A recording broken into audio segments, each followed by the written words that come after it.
박지원 전 원장이 국정원 문건을 언급하는 것은 부담스러울 텐데 중요한 부분을 말했습니다. 차후 검찰과 사법부의 사태가 더 심각해지면 해당 건으로 뭔가 튀어나올 것 같습니다. 쌍방울 그룹 800만 달러 불법 대북 송금 관여 및 억대 뇌물수수 혐의로 1심 징역 9년 6개월을 선고받은 이화영 전 경기도 평화부지사에 대해 박지원 더불어민주당 의원이 무죄를 확신한다고 주장했습니다. 박 의원은 8일 저녁 자신의 페이스북에 저 박지원도 대북 송금 특검에서 20년 구형 1심과 2심에서 12년을 선고, 그러나 대법원에서 파기환송 살았다며 이같이 말했습니다. 그러면서 저는 국정원장을 역임했기에 국정원의 보고서를 신뢰한다고 말했습니다. 박 의원은 국정원 문건에는 어디에도 주가 조작용이었지 이재명 대표의 방북 비용이라 언급하지 않았다고 강조.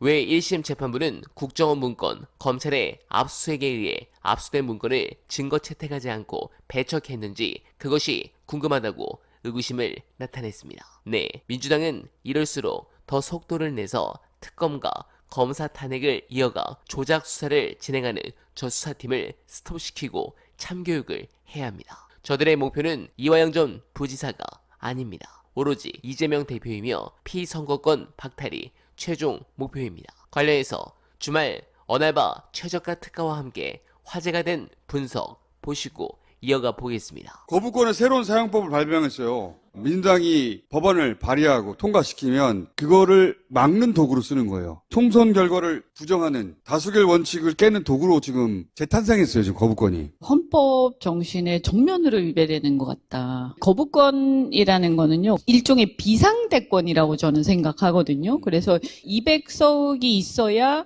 거부권을 극복할 수 있는 거잖아요. 네. 그러면 200석이 필요한 경우가 언제냐? 그게 이제 개헌할 때랑 그 다음에 탄핵할 때잖아요. 네. 그럼 이 경우는 비상대권이에요. 이런 비상대권을 그냥 일상적으로 쓰고 있다, 이 사람은. 그죠? 총선에서 국민들이 대통령이 문제가 많으니까 국회에다가 압도적인 의석을 야당에다가 몰아줘서 네. 심판을 해라. 대통령의 어떤 국정기조를 전환해라.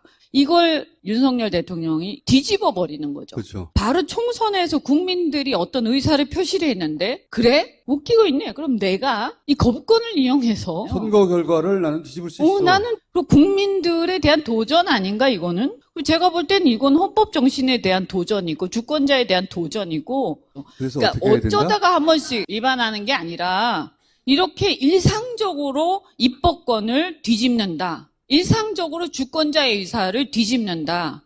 그러면 이분은 대통령 자격이 없는 거죠. 네, 공감합니다. 이제 민주당은 차주에 원구성을 끝내고 속도를 내서 윤석열 정권의 견제를 더욱 강하게 나가야 합니다. 그런데 이런 소리가 우리 지지층을 주말에 격노하게 만들었죠.